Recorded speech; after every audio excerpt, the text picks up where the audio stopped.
नमस्कार और स्वागत है आपका। आज हम जिन दस्तावेजों की गहराई में उतर रहे हैं वो राजनीतिक रणनीतिकार प्रशांत किशोर और उनके जन सुराज अभियान पर कुछ बहुत ही गंभीर सवाल उठाते हैं। हमारे पास एक न्यूज़ चैनल है TBN, truth behind the news. उनके एक एक्सपोजे वीडियो की पूरी स्क्रिप्ट है और साथ ही उसकी एक फैक्ट चेक रिपोर्ट भी। और इन दस्तावेजों का जो मिशन है वो बहुत साफ है। ये प्रशांत किशोर की रणनीति को पूरी तरह से झूठ पर आधारित धोखाधड़ी साबित करने की कोशिश करते हैं। जी, ये एक बहुत बड़ा दावा है। हाँ, बहुत बड़ा।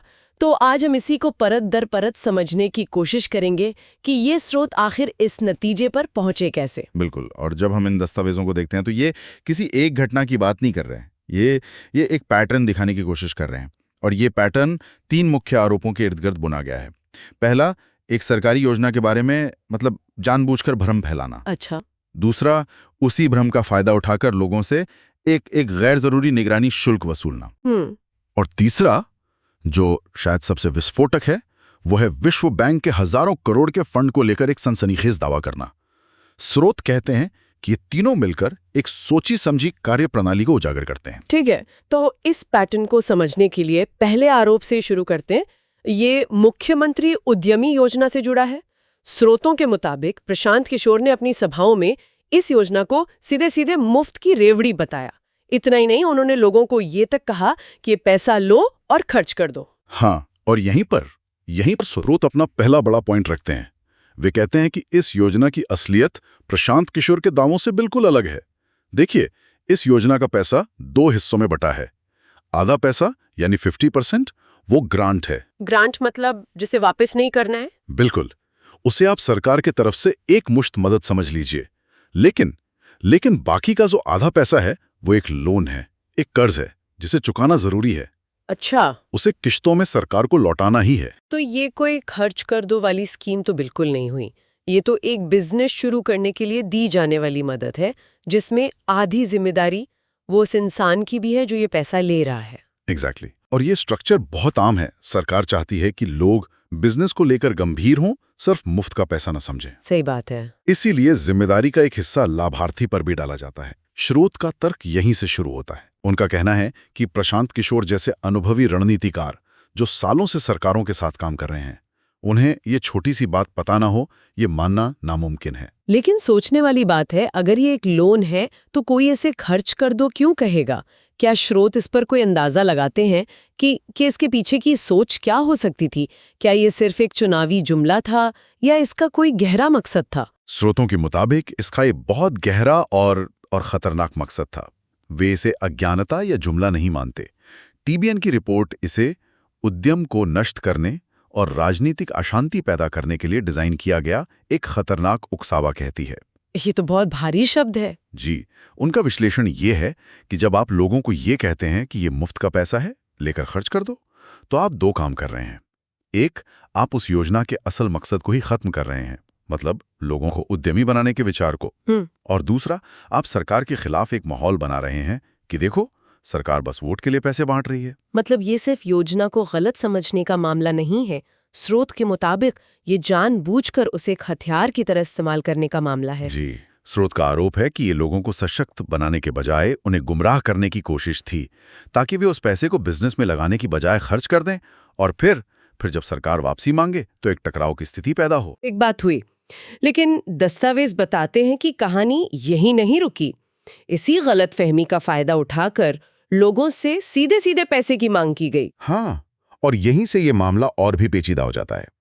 स्रोतों के अनुसार प्रशांत किशोर ने लोगों से कहा कि सरकार से ऋण की अगली किश्त दिलवाने के लिए जनस्वांज उनकी निगरानी करेगा और इस काम के लिए लोगों को 1000 रुपए का दान जनसुराज को देना होगा। दान? जी, इसे उन्होंने एक वॉचिंग फी या निगरानी शुल्क का नाम दिया।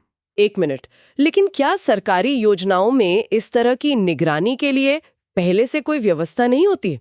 ये काम असल में करता कौन है? बिल्कुल होती है, और यही इस आरोप का केंद्र बिंदु है। स्रोत इस प्रक्रिया को बहुत साफ तौर पर समझाते हैं। किसी भी सरकारी ऋण योजना में जब अगली किश्त जारी करनी होती है तो पहले ये दिखा जाता है कि पहली किश्त का पैसा सही तरीके से इस्तेमाल हुआ है या नहीं। हाँ, ये तो सामान्य प्रक्रिया है। जी, और उद्यमी योजना के मामले में ये जांचने का काम जिला उद्योग केंद्र यानी डिस्ट्रिक्ट इंडस्ट्री सेंटर और संबंधित सरकारी अधिकारियों का है। ये उनकी नौकरी का हिस्सा है और उन्हें इस काम के लिए सरकार से बाकायदा वेतन मिलता है। एक दलील ये भी तो हो सकती है कि सरकारी सिस्टम इतना धीमा और भ्रष्ट है कि लोगों को वाकई एक बाहरी निगरानी की ज़रूरत पड़ती है।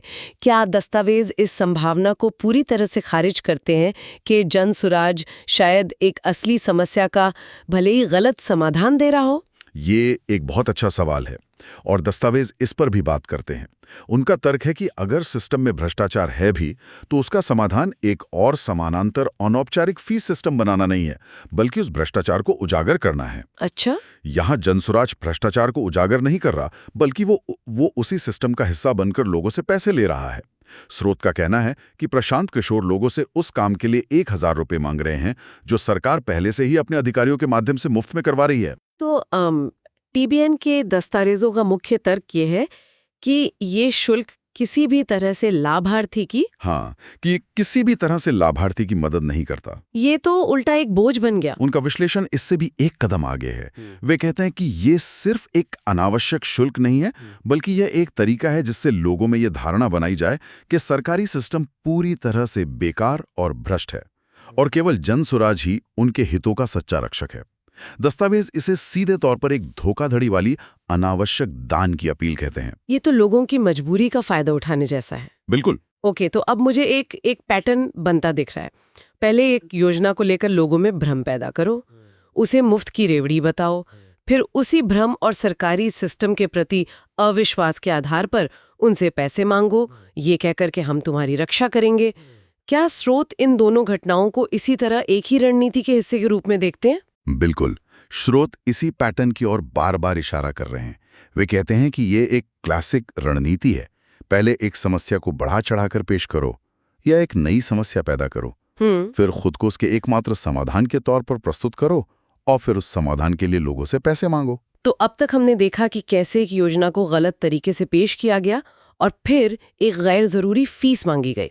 लेकिन स्रोतों के मुताबिक ये सिर्फ छोटी मोटी बातें थीं। जो तीसरा और सबसे बड़ा दावा है वो इन सब से कहीं ज्यादा विस्फोटक है और सीधे सीधे हजारों करोड़ के फंड से जुड़ा है। ये वो आरोप है जिसने सबसे ज्यादा सुर्खियां बटोरी।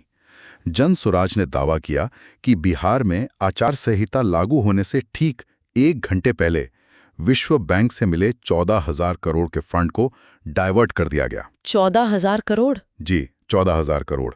और इस पैसे को मुख्यमंत्री महिला रोजगार योजना के तहत महिला मतदाताओं को 10,000 रुपए के नकद हैंडआउट के रूप में बांट दिया गया। ये एक बहुत ही विस्फोटक आरोप है। यकीनन किसी भी सरकार पर यह आरोप लगना कि उसने विकास का पैसा वोट खरीदने के लिए बांट दिया, उसकी तो नींव हिला सकता है। बिल्कुल। तो जाहिर है सरकार की तरफ से इसका खंडन आया होगा। बिल्कुल। दस्तावेज बताते हैं कि इस पर तत्काल सरकारी प्रतिक्रिया आई। केंद्रीय मंत्री चिराग पासवान ने इन दावों को तुरंत खोखले दावे कहकर खारिज कर दिया और प्रशांत किशोर से तथ्य पेश करने की मांग की। उनका बयान साफ था, ये डेटा, ये जानकारी उन्हें कहां से मिलती है। खोखले दावे करने के बजाय अगर आपके पास कोई तथ्य है तो उसे पेश करें और सरकार जवाब देगी। ठीक है, एक आरोप और एक खंडन, ये तो राजनीति में ये तो आम बात है। लेकिन क्या स्रोतों में इस दावे के बारे में कुछ और भी है जो इसे असाधारण बनाता है? और यही वो बिंदु है जिसे टीबीएन के दस्तावेज इस केस का सबसे मजबूत हिस्सा मानते हैं। इस दावे का खंडन सिर्फ सरकार ने नहीं किया, एक तरह से इसका खंडन खुद प्रशांत किशोर की टीम ने ही कर दिया। क्या मतलब? दस्तावेजों हैं उनके प्रवक्ता पवन वर्मा के एक बयान का जिक्र है जिसमें उन्होंने कहा, हमारे पास जो जानकारी है वो गलत भी हो सकती है। अगर ये गलत है तो मैं माफी मांगता हूं। 1 मिनट, क्या? उन्होंने आगे कहा, लेकिन अगर ये सच है तो सवाल उठता है कि ये कितना नैतिक है। ये तो बहुत अजीब बात है। मतलब आप सरकार पर 14,000 करोड़ रुपए के गबन जैसा संगीन आरोप लगा रहे हैं और आपका ही प्रवक्ता कह रहा है कि शायद हम गलत हों। ये तो किसी भी आरोप की हवा निकाल देता है। बिल्कुल। और स्रोतों ने इस रणनीति को बहुत ही चालाक बताया है। वो कैसे? उनका विश्लेषण ये है कि ये आरोप एक बिल्ट इन डिस्क्लेमर के साथ लगाया गया था। मतलब आरोप लगाते समय ही उन्होंने एक तरह से अपना बचाव भी कर लिया था। टीबीएन के दस्तावेजों का निष्कर्ष है कि ये दावा सत्यापित सत्य की रिपोर्ट करने के लिए नहीं, बल्कि सिर्फ सनसनी फैलाने और लोगों में गुस्सा पैदा करने के लिए किया गया था। अच्छा। आप एक बड़ा सनसनीखेज आरोप लगाते हैं जिससे मीडिया में और लोगों के बीच हड़कंप मच जाए, और अगर कोई सबूत मांगे तो आप कह सकते हैं कि हमने तो पहले ही कहा था कि ये गलत हो सकता है। तो ये तो चित भी मेरी पट भी मेरी वाली बात हो गई। अगर आरोप चिपक गया तो राजनीतिक फायदा, और अगर नहीं चिपका तो कह दो कि हम तो बस सवाल उठा रहे थे। बिल्कुल। और स्रोत एक और परत खोलते हैं। वे विश्व बैंक की बिहार में फंडिंग के पैटर्न को देखते हैं। दस्तावेज बताते हैं कि वर्ल्ड बैंक बिहार में कई विकास परियोजनाओं के लिए लोन देता है। इनमें जीविका जैसी आजीविका परियोजना, सामाजिक सुरक्षा कार्यक्रम और जल संसाधन प्रबंधन जैसी चीजें शामिल हैं। और मुख्यमंत्री महिला रोजगार योजना जैसी स्कीम आजीविका और सामाजिक सुरक्षा के दायरे में ही आती है। तो इसका मतलब ये है कि पीके का ये दावा कि पैसा किसी और प्रोजेक्ट के लिए था जिसे डाइवर्ट किया गया, ये अपने आप में ही बहुत अस्पष्ट है। हो सकता है कि वो पैसा इसी तरह की योजनाओं के लिए ही हो। साबित करना या खारिज करना लगभग असंभव है, जो इसे राजनीतिक बयानबाजी के लिए एक आदर्श हथियार बनाता है। अब बस एक शक का बीज बो देते हैं। तो अगर हम इन सभी दस्तावेजों को एक साथ रखकर देखें, तो जो तस्वीर उभरती है जी, वो ये है कि पहले एक ऋण योजना को मुफ्त की रेवड़ी बताकर उसकी गंभीरता कम की गई। जी, फिर उसी योजना के नाम पर एक निगरानी शुल्क मांगा गया जिसकी कोई जरूरत नहीं थी। हाँ, और फिर अंत में विश्व बैंक फंड के बारे में एक ऐसा सनसनीखेज लेकिन असत्यापित दावा किया गया जिससे लोगों में सरकार के प्रति गुस्सा पैदा हो। हाँ। और दस्तावेजों के मुताबिक ये सब कुछ एक ही मकसद के लिए किया गया। क्या मकसद? उनकी व्याख्या ये है कि पहले एक असत्यापित सनसनीखेज झूठ का इस्तेमाल करके जनता में गुस्सा और आक्रोश पैदा किया गया। ये धारणा बनाई गई कि सरकार ने विकास का पैसा वोट खरीदने के लिए बांट दिया, और जब ये गुस्सा फैल गया तब लोगों से कहा गया कि वे इस अन्याय के खिलाफ लड़ने के लिए जन स्वराज को आर्थिक मदद दें। वही 1000 रुपए का दान। जी। टीबीएन की स्क्रिप्ट में एक बहुत सीधी लाइन है जो उनके पूरे विश्लेषण का सार है। उन्होंने आग लगाई और अब वो आपसे उस आग को बुझाने के लिए 1000 रुपए मांग रहे हैं। वाह। तो स्रोतों का अंतिम निष्कर्ष ये है कि यह अज्ञानता या राजनीतिक बयानबाजी का मामला नहीं है, बल्कि एक पूरी तरह से गढ़ी हुए धोखाधड़ी है जिसका मकसद लोगों की भावनाओं को भड़काकर उनसे पैसा इकट्ठा करना है। जी। टीबीएन की स्क्रिप्ट का अंत इसी निष्कर्ष के साथ होता है। ये प्रशांत किशोर के जन स्वराज के पीछे का सच है, पूरी तरह से झूठ पर आधारित एक धोखाधड़ी। ये उनका अंतिम और सबसे कठोर विश्लेषण है जो इन तीनों घटनाओं को एक साथ जोड़कर बनाया गया है। ये वाकई एक गहरा और परेशान करने वाला विश्लेषण है जो इन दस्तावेजों में पेश किया गया है। यह सिर्फ एक व्यक्ति या एक अभियान के बारे में नहीं है, बल्कि यह हमारे राजनीतिक संवाद के तरीकों पर भी बड़े सवाल खड़े करता है। बिल्कुल। और ये विश्लेषण श्रोताओं के लिए एक बहुत ही विचारणीय प्रश्न छोड़ जाता है। आज के इस दौर में जब आरोप और प्रत्यारोप का चक्र इतनी तेजी से चलता है, तो एक सूचित नागरिक की भूमिका क्या है? हम सनसनी और तथ्यों के बीच का फर्क कैसे करें? और सूचना की सटीकता की अंतिम जिम्मेदारी आखिर किस पर होनी चाहिए? जो दावा करता है उस पर, जो उसे हम तक पहुंचाता है उस पर, या फिर हम पर जो उसे सुनते हैं और आगे बढ़ाते हैं?